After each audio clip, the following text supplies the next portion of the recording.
It was the second week of January 2010. The kind of cold that didn't just bite at your skin, it tried to burrow into your bones and settle there. I was running a load of high-priority electronics out of LA, bound for a distribution center in Oklahoma City, and I was making decent time, considering the weather. I'm Jack. Been driving trucks, big, heavy, loud, beautiful rigs for 30 years. You see a lot of roads in that time, maybe too many. Most of it is boring, endless stretches of asphalt, bad coffee, and the unchanging hum of the diesel engine. But sometimes the road gives you a look under its skin, and what you see is something you can't ever scrub off. This night, about 20 miles west of Flagstaff on I-40, was one of those times. My truck was an old Freightliner, a classic long nose that I kept meticulously clean.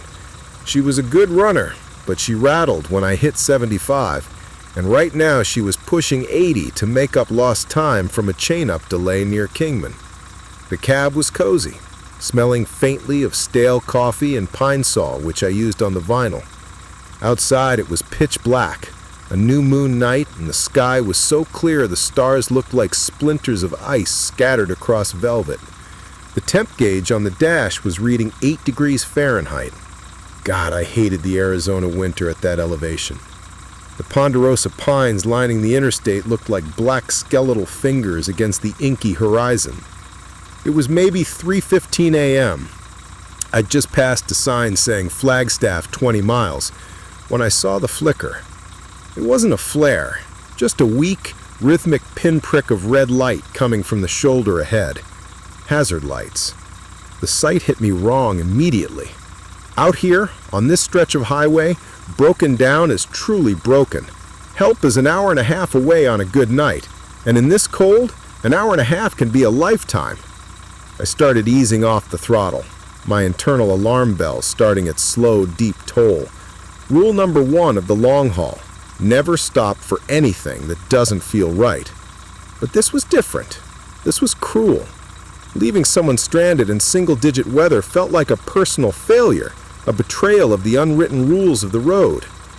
As I got closer, the beams of my headlamps cut through the gloom. It was a car, an old boxy sedan, maybe a late 90s Ford Taurus, pulled over dangerously close to the white line. And standing beside the open driver's side door, silhouetted against the dark metal, was her. She was young, slender, and wearing a jacket that looked completely inadequate for the climate, a light, fashionable gray trench coat that barely reached her knees. She had long, dark hair, and she was hugging her arms, shivering violently. Her face, when my lights fully illuminated her, was pale, almost translucent. I slowed the rig down, the air brakes hissing, and pulled onto the shoulder about 50 feet past her, throwing on my own hazards. I didn't shut off the engine. The heater core wouldn't thank me for that, and I wanted the truck ready to roll at a moment's notice. I hit the window switch, and a rush of Arctic air blasted into the cab, carrying the sharp, clean scent of snow and pine needles. "You all right, ma'am?" I yelled over the idling engine, leaning out the window. My voice sounded unnaturally loud in the silence that instantly followed the deceleration. She turned and took a slow, deliberate step toward the truck. She didn't hurry, despite the cold. That was the first thing that made the skin on my neck prickle. No one moves slowly when it's 8 degrees. "My car died," she said. Her voice was thin, reedy, but clear. It sounded like it belonged in a warm living room, not battling the roar of a Freightliner. "Did you call someone? AAA? State Patrol?" I asked, keeping my hand near the gear shift. She smiled then, a quick, fleeting expression that didn't reach her eyes. Her eyes were large, dark, and they seemed to absorb the light from my headlamps rather than reflect it. "No phone service out here, Jack," she replied. I froze. My name. I hadn't told her my name. It wasn't written on the side of the truck or embroidered on my coat. I kept my rig anonymous. I swallowed. The coffee suddenly tasted like ash. "How did you know my name, ma'am?" She didn't miss a beat. She pointed vaguely at the cab door. It's on your registration card tucked in the sun visor, isn't it? I noticed it when you stopped earlier." Stopped earlier? I hadn't stopped since the fueling station 50 miles back. But maybe I had missed something. Maybe she had seen me at a truck stop. I dismissed the name thing quickly, telling myself I was tired and paranoid. The cold does funny things to a man's judgment. "Look, it's too cold for you to be out here," I said, trying to sound firm and reasonable. "Flagstaff is 20 minutes. I can take you to the TA, you can call a tow truck from there, or maybe a motel." She took another step, closer now. I could see her face perfectly. She wasn't just pale. She was unnaturally smooth, like porcelain. No chapping from the cold, no redness in her cheeks, no visible breath fogging around her mouth and nose.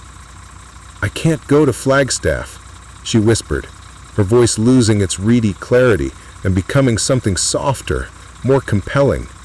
"I need to go east, just past Winslow. My sister is waiting for me."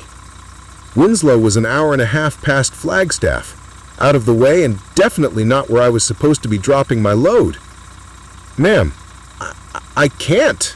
I shook my head slowly. "I'm on a schedule, and I can't deviate that far. Look, get in, get warm. I'll take you to the Flagstaff police station, and they'll sort you out." She smiled again, wider this time, but still unsettlingly still. It was purely a curve of her lips. Nothing reached her eyes. She insisted, and the way she said my name, it was like a soft, wet touch on my eardrum. I've been waiting for so long. Just until Winslow. It's important. She's cold, too. I leaned in, peering through the dark, trying to see her car better. That's when I noticed the next thing that made my blood turn to slush. The snow. It had snowed lightly 2 days ago, a dry, powdery coat that was now packed down by the bitter cold. There were tire tracks from her car where she'd pulled over, yes, but surrounding the driver's door where she was standing and extending back toward the center line, the snow was completely pristine.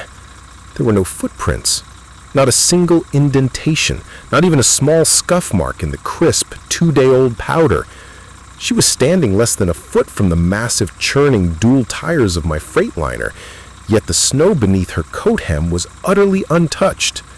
My heart hammered against my ribs, a dull, panicked thud. "Don't look down, Jack. Don't look down." I forced my eyes back up to her face. I can't take you to Winslow," I stammered, my voice betraying the fear finally gripping me. My hand was fumbling for the window switch, wanting to seal myself into the familiar safety of the cab. She stepped forward again, and this time she was so close I could see the tiny veins branching beneath the transparent skin of her temples, and I still couldn't see her breath. In 8-degree weather, every exhalation should have been a puff of steam, a visible sign of life. She had none. She was not shivering anymore. She was perfectly still. "But you have to," she said, her voice dropping to a near inaudible register. Yet somehow I heard every syllable clearly over the engine noise. "I need to keep riding." Her hand, a bone-white thing, shot out and landed on the chrome of my door handle. I saw the glint of the metal under my dome light, and I saw her grip it. Even through my thick work gloves, I felt the immediate, profound cold of her touch. Not the cold of the Arizona night, but the cold of a deep freeze unit. It was the absence of heat, the kind of cold that steals energy, not just lowers temperature. Panic surged, raw and animal. This wasn't a stranded motorist. This wasn't human. I didn't argue. I didn't yell. I didn't even slam the door. I threw the gear lever into drive, pushed the clutch in, and stomped the accelerator to the floor. The massive diesel roared, shaking the whole cab. The tires spun briefly on the packed snow of the shoulder, spitting grit and ice at the old Taurus, before catching purchase on the asphalt. The truck surged forward violently. I glanced in the side mirror, my gaze glued to the passenger door. Her hand was still clamped on the door handle, but her body was being dragged along the side of the truck. Her face was pressed against the metallic paint of the long nose hood, sliding like a reflection on black water. Her smile was gone. Her eyes were wide, black and radiating a terrible ancient anger. The speed climbed rapidly, 20, 30, 40 miles per hour, and the resistance of her body became a visible strain on the truck, a subtle drag that felt like I was hauling an extra trailer. I could hear the awful scraping sound of her coat dragging along the road under the trailer, like dry canvas tearing. Then, at maybe 45 miles an hour, she let go. Not a slip, but a deliberate release. She launched backward into the air, a dark, spindly form, spinning once, before disappearing entirely from the mirror's view. I didn't slow down. I mashed the throttle down and didn't ease up until the speedometer needle was pushing 90, and the rattling of the Freightliner drowned out the sound of my own ragged breathing. I drove for 10 minutes, sweat beading on my forehead despite the freezing air still pouring from the slightly open window. When I finally dared to look into the rearview mirror, there was nothing but the long, lonely stretch of I-40, now illuminated by the faint glow of the Flagstaff lights on the horizon. I pulled into the TA truck stop in Flagstaff and didn't even bother fueling up. I parked in the back corner of the lot, killed the engine, and just sat there, in the sudden, blessed silence, shaking. I waited until a wave of nausea passed, and then I grabbed my flashlight and stumbled out of the cab, heart pounding a frantic drumbeat. I had to look. I had to see if there was anything left of her. Hair, blood, a piece of fabric. I ran the beam over the passenger side of the truck. I checked the running board, the fuel tank, and the side of the trailer. Nothing. Not a scratch in the paint, no smear of dirt or trace of blood, nothing snagged on the mud flaps. It was all clean, except for one thing. On the chrome door handle, where her hand had gripped, there was a perfect, intricate pattern of frost. It was deep, feathered ice that looked like a tiny crystalline fern. I reached out and touched it. It was colder than the ambient temperature, cold enough to instantly numb my fingertip. I flicked it off with my thumb, watched the silver flakes scatter, and then scrambled back into the cab, locking both doors with a jarring click. I started the engine again and left the truck idling, the warmth of the heater doing nothing to penetrate the chill that had settled inside me. I sat there until the first hint of gray light touched the eastern sky, smoking 3 cigarettes and watching the door. I never did see the Taurus again, and I never told the story to anyone else, not to the police, not to another trucker. What would I say? That I nearly drove off with a frost spirit who knew my name and cast no shadow? That I left a broken down car on the side of the highway where the snow was afraid of footprints? When the sun finally climbed high enough to paint the sky a weak orange, I pulled out of the TA, heading east towards Winslow, sticking strictly to the speed limit now. I passed the spot 20 miles out, but there was nothing there. No car, no girl, just the long, lonely stretch of I-40, now illuminated by the faint glow of Flagstaff lights on the horizon. The bitter cold of that January night in 2010 still clings to the memory, a chill that no amount of heat can ever truly burn away. I still drive, but I never stop for a broken down car on a dark road in the cold. Never again.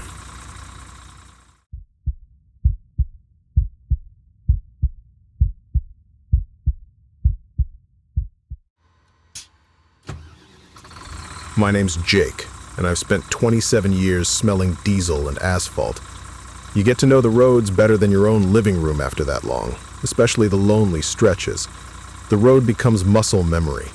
You learn the dips in the highway that'll jiggle your coffee, the exact mile markers where the coyotes howl, and the places where the radio signal just gives up the ghost. I drive a 2018 Peterbilt 579, a beautiful machine I call the Iron Duke.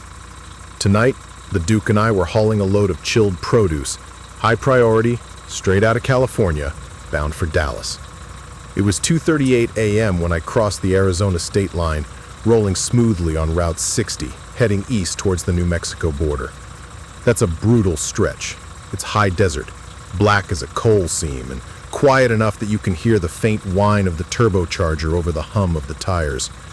The only light comes from a distant, indifferent moon and the 7 beams pouring off the Duke's front end. The caffeine I'd chugged an hour earlier was starting to wear thin. My eyes were gritty, and I was battling that heavy-lidded tunnel vision every driver knows, the kind where you're watching the white line like a hawk, but your brain is trying to file its own resignation papers. I tapped the wheel to the faint country song sputtering out of the speakers, trying to keep the rhythm. Everything was routine, down to the last puff of stale air from the vents. Then, the quiet changed. It wasn't a sudden thing, more like a slow, creeping drain. The faint country tune didn't cut out, it just faded into a dull drone, as if the battery was dying slowly, or maybe the air in the cab had suddenly gone thick and muffled. I reached over, reflexively checking the radio dial. It was set right, the volume was up, but the sound was flat, stripped of all its high notes and clarity. It felt less like a mechanical issue and more like someone had put a huge, heavy blanket over the whole truck. "Come on, Duke, don't start this now," I muttered, stretching my shoulders. I scanned the mirrors. Nothing but black. The lights of the produce trailer were glowing steady, reflecting off the heat haze behind me. It was just me and the desert. I pulled out the thermos, poured a little coffee, and took a sip. My head was starting to feel tight, like a slow pressure headache coming on, the kind that usually means you need to pull over for a 2-hour power nap. I checked the clock on the dash. 2:47 a.m. Another hour, I told myself. Just get past this next ridge. That's when I saw it. It wasn't a star and it wasn't the moon. The moon was high and pale. This light was low on the western horizon, far behind me but distinct. It was a perfectly round, unwavering disk of a color I can only describe as liquid silver. It wasn't blinding, but it held a terrifying intensity as focused moonlight passed through a cold, unhuman lens. It looked too solid, too perfect to be natural, and it wasn't moving. I squinted, trying to rationalize it. Military hopper? Searchlight? No. It was too silent and way too steady for any aircraft. The angle was wrong for a terrestrial light source. It felt like something watching the desert, not searching it. My heart started to thump, a slow, heavy rhythm against my ribs. I kept watching the reflection in the side mirror, trying to gain perspective. I probably stared at that tiny silver point for a full minute, my foot staying steady on the throttle. And then, the world snapped. It wasn't a sudden stop, but an instantaneous jump. One moment I was staring at the silver disc in the mirror, my fingers gripping the wheel so hard my knuckles were white, the low hum of the muffled radio still in my ears. The next, the muffled sound was gone, replaced by a deafening metallic clang that seemed to originate inside the cab, followed by the immediate return of the normal road noise, the sharp crackle of the country song, the loud familiar whoosh of the air brakes cycling, and the vibrant roar of the diesel engine. I slammed on the air brakes out of pure animal reaction. The Duke shuddered violently, the load shifting with a heavy thud, and the truck skidded to a stop, right on the shoulder, kicking up a plume of alkali dust that swirled in the headlight beams. My heart was hammering so hard it felt like it would break a bone. I was sweating profusely, the front of my flannel shirt instantly damp. I fumbled for the brake handle, locking the truck down, and my hands were shaking so badly I could barely do it. I took 3 deep, ragged breaths and looked at the dashboard clock.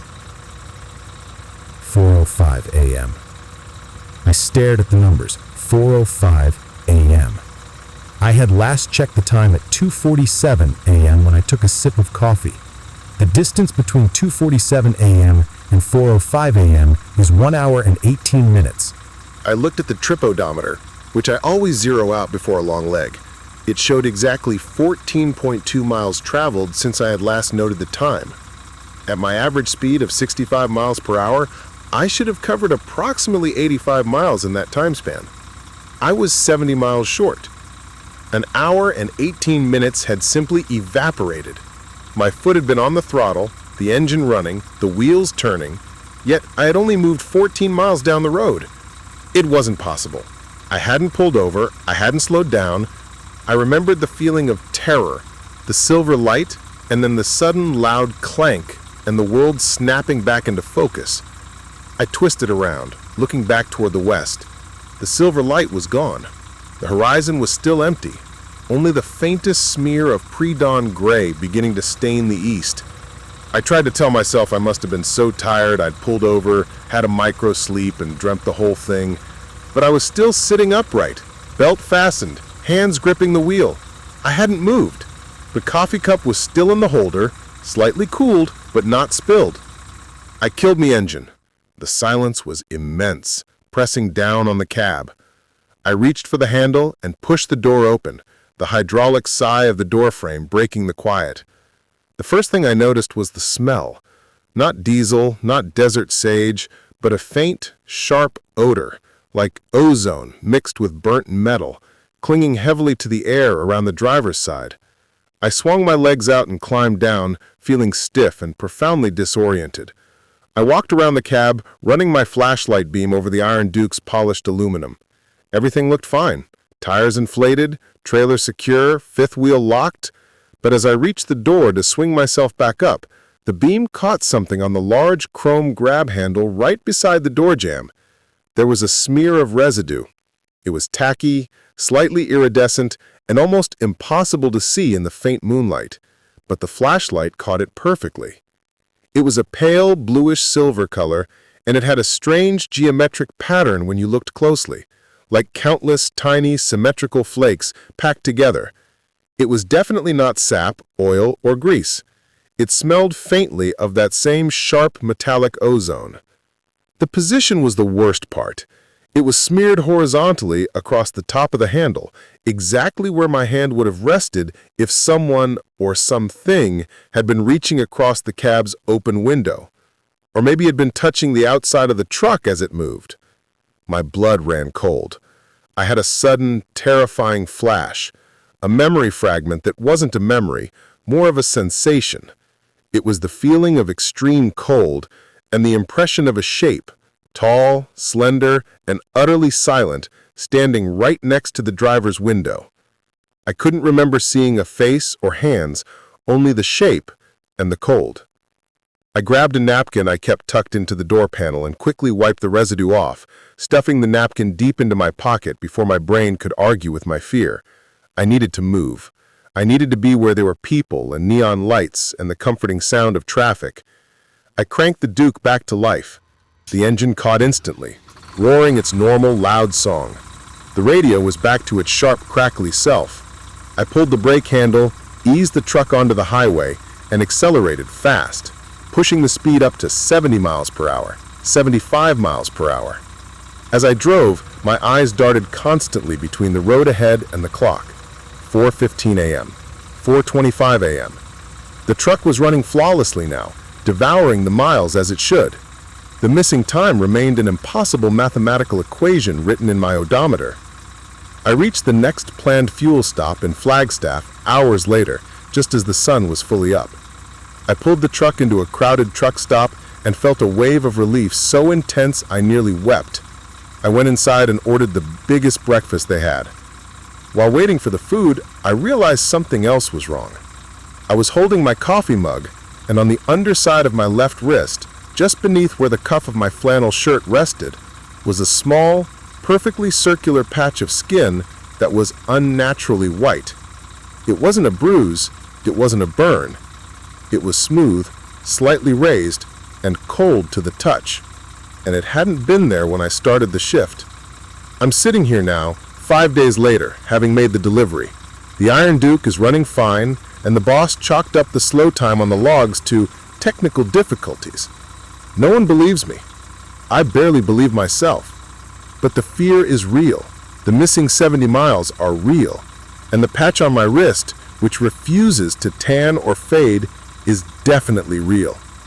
I've been driving this road for 27 years, Jake the trucker, the man who's seen it all. I thought I knew what loneliness felt like. But until you've driven for over an hour, without moving, without remembering, and felt something cold and silent next to you in the deep Arizona night, you don't know the true meaning of empty. I'm back on the road tonight, heading back west. And every time the lights dim and the radio starts to drone, I glance nervously in the mirror, waiting for that perfectly round, liquid silver disc to appear again.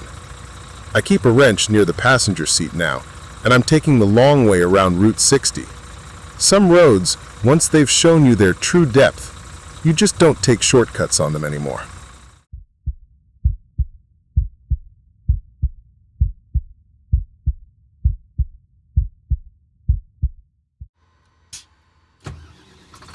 My name is Mike, and I've been rustling a heavy rig across this continent for 10 solid years. I'm not an old-timer like some, but I'm far past green. I know my limits, I respect the weather, and I trust my gut. My truck is a reliable Freightliner Cascadia, and tonight she was hauling a standard dry van, nothing special, just regular consumer goods heading from Phoenix up to Salt Lake. It was 1:15 a.m. when the fatigue hit me like a concrete slab. I'd pushed through the last hour on coffee and sheer willpower, but the road was starting to weave, and I knew better than to argue with my body's built-in safety system. I was deep in the Arizona Badlands, somewhere north of Payson, on a 2-lane highway where the shoulders were wide enough to park a small battleship. I hit the blinker, eased the Freightliner off the blacktop, and killed the engine.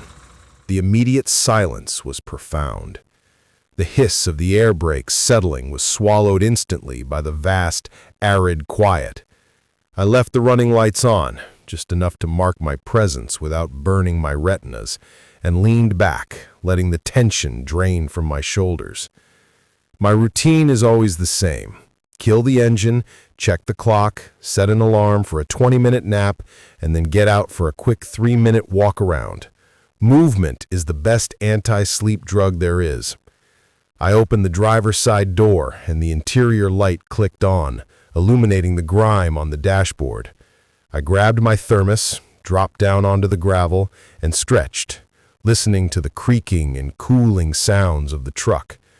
The air was bitterly cold, that dry, high desert cold that bites deep but feels clean. I walked toward the rear of the trailer, circling the tires with my flashlight beam. Everything was tight. As I reached the back corner of the van, I paused, looking out into the total, unfiltered blackness that swallowed the landscape. There were no lights, no towns, not even a ranch house for 50 miles in any direction. Above me, the Milky Way was a bright, overwhelming river of light. It was beautiful, but also unsettling, a powerful reminder of how small and insignificant I was out here. It was then I heard it. It wasn't the sound of the desert. Coyotes yelp, insects buzz, wind scrapes through the scrub. This was a tone, high-pitched, impossibly thin, and absolutely steady. It felt less like it was moving through the air, and more like it was vibrating directly through the soles of my boots and up into my skull. I froze, the flashlight beam locked on the gravel.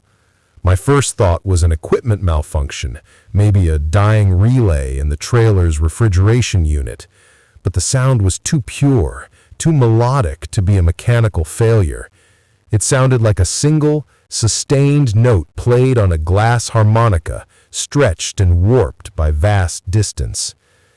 It was coming from the west, back across the broken, scrubby landscape.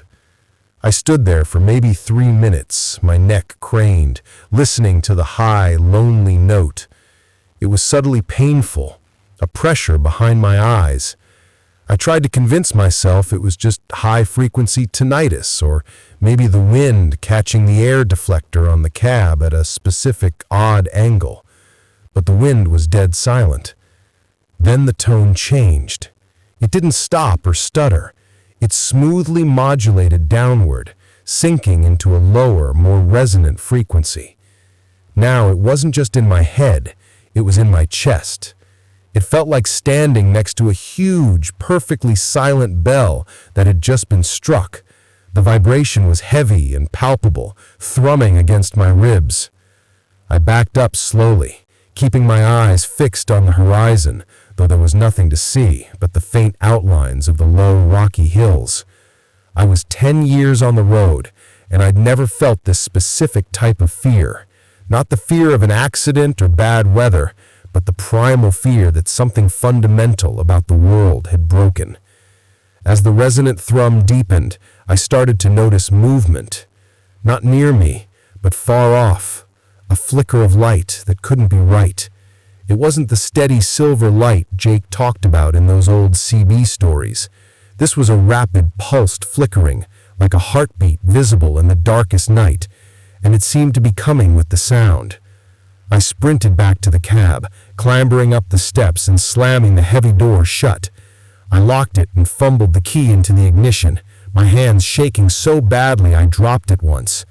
Start the engine, just start the engine. I turned the key, the engine roared to life, a comforting, loud diesel sound that for a moment blocked out the outside noise. I sat there, breathing hard, the familiar sound of the idling engine, a shield. Then I noticed the vibration wasn't gone. It had simply changed. It was fighting with the engine noise. Every time the pitch of the outside hum peaked, the lights on my dashboard, the warning lights, the speedometer glow, would flicker and dim, briefly plunging the cab into near darkness. I looked out the driver's side window. The landscape was still black, but the heartbeat light was now much closer, maybe a mile away, no more. It was flickering rhythmically, a rapid, almost frantic pulse, and with every flash, the resonant tone outside surged in volume. But there was something else. In the immediate foreground, just beyond the reach of my running lights, I saw a shape. It wasn't tall or slender like the things in the legends. It was low to the ground, wide and moving with an unnatural skittering gait. It was almost perfectly camouflaged against the dark scrub and gravel, but I could make out the bulk of it as it crossed an open patch between two clumps of brush, moving directly toward my truck. It wasn't running or walking, it was scuttling, and it was big, maybe the size of a small deer, but far too squat and wide. I couldn't discern details, but the combination of the high-frequency note, the pulsed light, and this low, quick-moving shape was a terrifying overload. I threw the transmission into drive, my heart pounding in my throat. I didn't care about the smooth start. I just needed off that shoulder. I stomped on the accelerator. The Freightliner's tires spun for a sickening moment on the loose gravel, spitting rocks and dust before finally finding purchase on the asphalt. As the truck lurched back onto the highway, the tone outside intensified to a deafening metallic scream. I glanced in the side mirror one last time.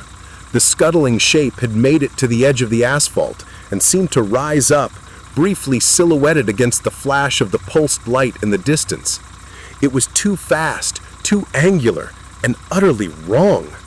I floored it. For the next 10 miles, I drove faster than I ever should have, the cab shaking, the trailer rattling. I kept glancing back, but eventually the pulsing light diminished and the humming tone faded until it was just the comforting rumble of my engine and the wind roar. I didn't stop again until I hit a brightly lit all-night diner near Flagstaff. I pulled into the lot, set the brakes, and just sat there, clutching the steering wheel, trying to get my breath back. It wasn't until I went inside to use the restroom that I saw the evidence. My right forearm, where I had braced it against the window frame while staring out into the dark, was covered in a fine metallic dust. It shimmered faintly under the fluorescent lights of the bathroom, catching the light with a subtle copper sheen. When I rubbed it, it didn't smear like dirt. It felt like talc, but it had that faint, acrid ozone smell I'd noticed back on the shoulder. I washed it off, scrubbing until my skin was raw and pink, but the feeling of that penetrating, high-pitched note remained, buried deep in my ears. I finished the run, delivered the goods, and took 2 days off. I tried to tell the story to a couple of the old hands, but they just grinned and told me I needed to quit the caffeine. But I know what I heard, and I know what I saw, or rather, what I felt. The desert is old, Jake used to say, older than the roads, older than the trucks, and sometimes the desert sings. But whatever that thing was, whatever that song was, It wasn't for me. It wasn't meant for human ears.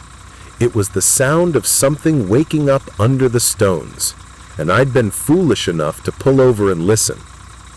I'm on a different route now, running through Nebraska, but every time I stop for a walk around, I always make sure the engine stays running, and I never, ever look for the lights in the darkest part of the sky.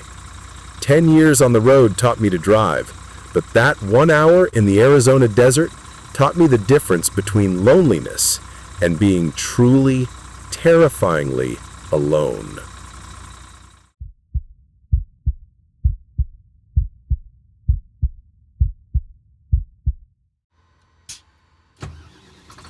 "18 years on the road teaches you respect for the dark, but it doesn't teach you fear. Fear is something you earn, usually in a dark, empty place where the rules of the highway don't apply. My name is Nick. I drive an older Kenworth W900, a beast of a machine I call the Timberwolf. She's got the muscle and the road presence to handle anything from I-5 traffic to the deep back roads. Tonight, I was running east of the Cascades, taking a shortcut down Highway 58 to connect with 97, a stretch of road that cuts right through the Deschutes National Forest. The load was heavy equipment, secured tightly. It was a couple of minutes past 3 a.m., and the air temperature was dropping fast, smelling sharp and clean of pine and frost. I'm meticulous about my brakes and my logs, but I was well ahead of schedule, and the dark was thick and comfortable. I had a podcast running, some historical deep dive, and the rhythmic slap of the tires was soothing. I felt like the only living thing moving in a 200-mile radius, and that's how I usually like it. It started with the smell. It was sudden, overwhelming, and utterly wrong. Not roadkill. I've smelled enough of that to know the difference. This was a rank, predatory musk, like wet dog crossed with something metallic and decaying. It hit the cab ventilation system so hard that even though I instantly hit the recirculate button, the stench lingered, clinging to the vinyl and fabric like a physical presence. It made the hair stand up on my arms and the back of my neck. I slowed the truck, scrubbing off speed gradually, peering into the dense forest line on either side. In these parts, an elk or a deer is always a hazard, but the smell wasn't elk. This was something bigger, something carnivorous. I flicked the brights on, flooding the narrow two-lane with powerful halogen light. That's when I saw the tracks. Not on the asphalt, but right at the edge of the shoulder where the gravel met the deep pine needles. They were huge, easily the size of my hand spread wide, and they were distinctly not paw prints. They were bipedal, heel-toe, spaced impossibly far apart and crushing the earth with tremendous weight. They ran parallel to the highway for about 50 yards, leading up to a spot where the guardrail looked visibly warped, as if something incredibly heavy had simply stepped over it. The historical podcast now sounded absurdly distant and irrelevant. I turned it off, and the immediate silence was deafening, save for the groan of the engine. I felt a cold knot tighten in my stomach, the kind of professional dread that tells you you're about to encounter something that requires more than tire chains and a good wrench. I checked my mirrors again. Still nothing behind me. I decided to press on, figuring whatever had made the tracks was long gone, deep in the timber. I shifted into a higher gear, letting the Kenworth climb back to speed. Then from the left side of the road, through the gap between two massive Douglas firs, I saw the eyes. They were low, maybe 5 feet off the ground, but they were perfectly horizontal, not like a deer's wide-set eyes, and not like a bear's. They were set like a man's, and they glowed with a sick, deep amber reflection that didn't move. They just stared, unblinking, from the total blackness of the trees. I jammed on the air horn, a loud, tearing blast of sound meant to frighten off any large animal. The air horn did its job on me. It made me jump, but the eyes didn't even twitch. As my lights passed the spot, I saw the profile. It was standing just inside the tree line, framed by the pale beams of the headlights. It was massive. Too massive to be any known wolf or coyote. It stood on two legs, towering over the hood of my truck, easily 8 feet tall, maybe more. Its body was covered in thick, dark fur, matted and shaggy, like a winter coat that had never been shed. The shoulders were impossibly broad, and its head was canine.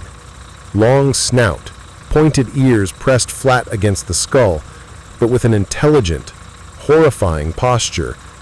It looked like a wolf that had decided to permanently stand up and start lifting weights with boulders. And it was watching me drive past, not in fear, not in surprise, but with a cold, predatory focus. I was past it in a second, but that second stretched into an eternity. I saw its arm, longer than a man's, ending in huge black claws, hanging loosely at its side. The moment my light swung past, I looked in the side mirror, bracing myself. It didn't disappoint. The creature had moved.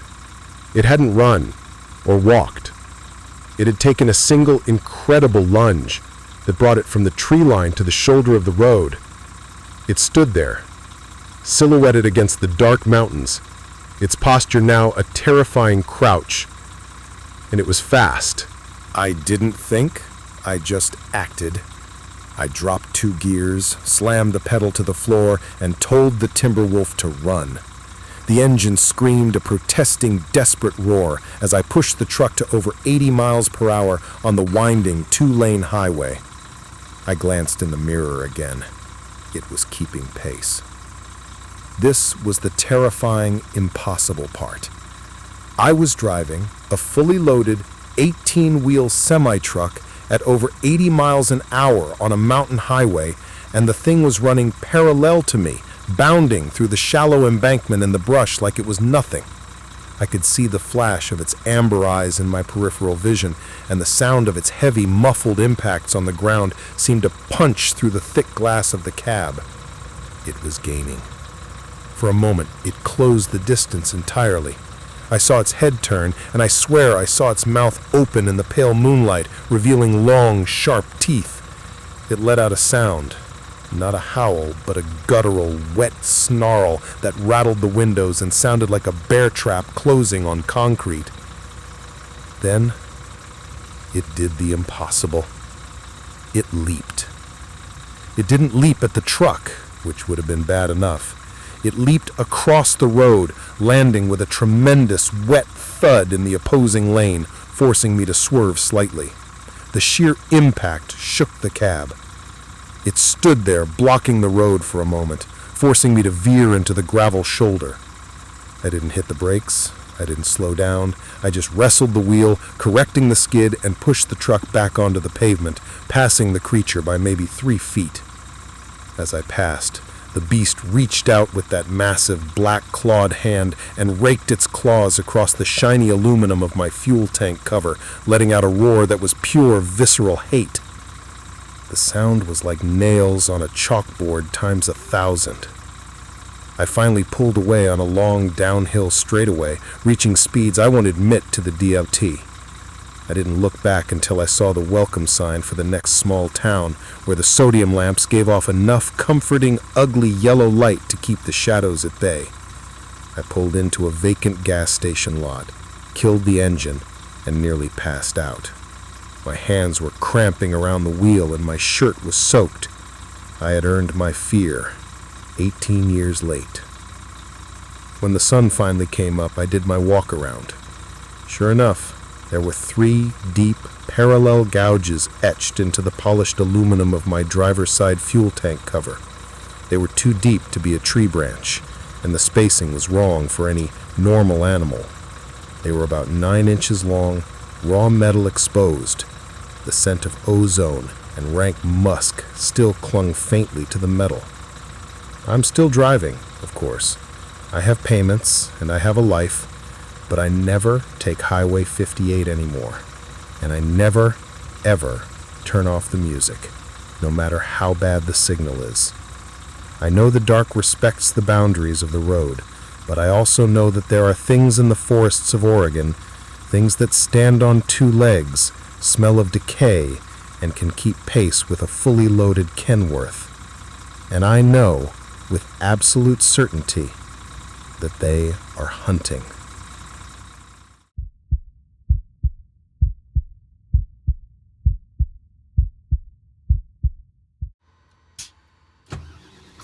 "6 years. That's how long I've been piloting an 18-wheeler. Long enough to lose the rookie jitters, but not long enough to assume I've seen everything. I drive a reliable International LT, a clean machine I call the Chesapeake Clipper because she cuts through the miles smooth and fast. Tonight, the Clipper was hauling paper goods, heavy but low priority, up through the spine of Vermont, heading toward the Canadian border. It was 3:45 a.m., and I was deep on Route 100, which south of Stowe is less a highway and more a dark, winding ribbon draped over the mountains. The road was barely wide enough for me, and the thick, suffocating darkness pressed in from both sides. Dense stands of spruce and maple that filter out every hint of distant town light. It was late October, and the air was freezing, the kind of stillness that precedes a hard frost. I'm meticulous about checking my surroundings. In those deep woods, the silence is often broken only by the engine's groan and the faint crackle of my CB radio, which hadn't picked up a peep in an hour. The isolation was total, and I had settled into that hypnotic, almost meditative state of night driving. Then, around a tight, blind curve, the kind you have to scrub off 20 miles an hour for, my high beams cut through the gloom and struck something blocking the road. It was a small sedan, maybe a Toyota or a Honda, oriented diagonally across the lane. The nose was jammed into the embankment, and a thin wisp of steam or smoke was curling off the hood. It looked like a typical late-night slide-out, a driver hitting black ice or misjudging the curve. My training kicked in instantly. I downshifted, hitting the engine brake, and let the air brakes hiss gently, bringing the Clipper down to a controlled, heavy stop about 50 feet short of the wreck. A woman was standing beside the sedan. She was frail-looking, wearing a light jacket that seemed completely inadequate for the cold, and she was waving frantically with both arms. "Help, please! I need help!" she shouted, her voice thin and high against the sudden silence of my engine idling. I flipped the CB to channel 19. "Eastbound rig, Route 100, mile marker 47. Got a vehicle accident blocking the road. Anyone copy?" Static. Nothing but the dead air. I killed the engine, set the parking brake, and reached for my flashlight. Duty calls. You don't leave someone stranded in the Vermont mountains at 4 a.m. But as I grabbed the handle to swing the door open, my gut clenched.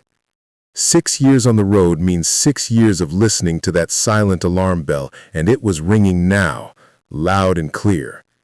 I hesitated, running my flashlight beam over the scene one more time, searching for details that felt wrong. And there were several. First, the sedan. The damage wasn't right. The nose was crumpled from hitting the bank, but the trunk lid was ajar, pulled slightly open, and it looked too clean, like the damage was superficial and focused entirely on the front end, rather than the violent multi-impact physics of a real wreck. Second, the woman. She was waving hysterically, yes, but she wasn't frantic. She wasn't stumbling, she wasn't shivering, and she hadn't tried to call 911. She was standing perfectly still, positioned strategically in the middle of my high beams, forcing me to focus on her.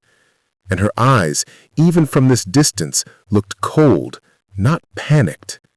Third, the stillness. Despite the heavy impact she must have sustained, there was no debris on the road, no glass fragments, no fluids, no broken plastic. The scene was neat, too neat for a real collision. I kept my hand on the door handle, but I didn't open it. I turned the key back to the accessory position, lighting up the dashboard. I glanced at the side mirror, scanning the thick woods I had just passed. Nothing. "Ma'am?" I called out, sticking my head near the open window, projecting my voice. "I've called emergency services. Are you hurt? Can you move off the road?" She took a step closer to the truck, out of the high beams, into the dim pool of light cast by my running lights. That was my fourth and final warning. As she moved, the light caught her hands. They weren't empty. They weren't holding a phone or a first aid kit. They were holding a large, black, industrial-grade flashlight, a heavy one, as a security guard might carry, and they were holding it like a club. In that same instant, the woods came alive. From the darkness directly behind the wrecked sedan, two large, shadowy figures detached themselves from the tree line. They hadn't been there a second ago, and they were moving fast, gliding silently out of the gloom and heading straight for the front of my truck. They were men, wearing dark, heavy clothing, faces obscured by knit caps and scarves, and they were carrying things. Long, straight things. Not guns, but tools. Maybe tire irons, maybe crowbars, the kind of leverage they would need to break the cab door or smash the windshield. I didn't wait to see if they just wanted my paper goods. The way they moved, the silence, the coordinated deployment, this wasn't petty theft. This was serious organized robbery, or worse. They wanted the truck, the load, or maybe they just wanted the driver to disappear in the Vermont snowmelt. My professional training vanished, replaced by the instinct of pure self-preservation. I slammed the shifter into first gear, took my foot off the clutch, and hit the gas pedal hard. The Chesapeake Clipper roared. I didn't try to go around the sedan, which was still half blocking the road. There wasn't enough room to safely swing the trailer without snagging the woods or sliding down the embankment. Instead, I drove through the remaining gap.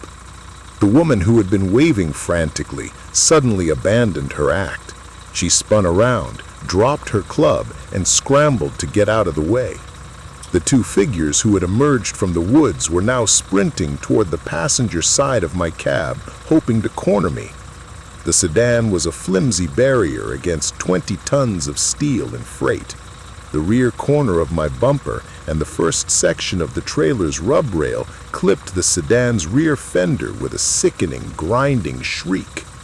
The impact wasn't enough to stop me, but it was a violent, tearing sound that momentarily felt like a crash. The sedan spun violently on its axle and slammed back into the embankment, probably totaling the car. I didn't look in the mirrors. I was focused entirely on escaping the narrow curve. I wrestled the wheel, correcting the trailer's fishtail, and punched the throttle again, leaving the scene in a desperate rush of exhaust smoke and grinding gears. I drove like a maniac for the next 20 miles, refusing to slow down, my eyes darting between the road and the mirrors, expecting to see headlights gaining on me. But the isolation of Route 100 was finally my friend. Nothing followed. I didn't stop until I saw the brilliant, comforting blue sign for the state police barracks near Montpelier. I pulled into the lot, set the brakes, and killed the engine. It was 4:18 a.m. I sat in the cab shivering, the stench of burning rubber and adrenaline thick in my throat. The officers who met me were skeptical until they saw the damage to the Clipper, a long, brutal scrape along the rub rail where I clipped the car, and, most damningly, a fresh, deep dent near the passenger side fuel tank where one of the ambushers must have managed to throw his crowbar in a last-ditch attempt to disable me. They went out there, but they found nothing. No sedan, no people, just some tire tracks and a torn-up shoulder. They called it a likely attempted hijack or resource theft and logged my report. I finished the run, but the experience changed the way I drive. 6 years of professionalism taught me to help. That single night in Vermont taught me to trust my fear more than my duty. Now, whenever I drive the back roads, I don't stop for anything, not even a flat tire, until I hit the next brightly lit exit. And every time I pass a wrecked car on the highway, my foot instinctively hovers over the accelerator, knowing that sometimes the most desperate pleas for help are nothing more than a carefully set trap laid by people who hunt truckers in the dark, cold corners of the country.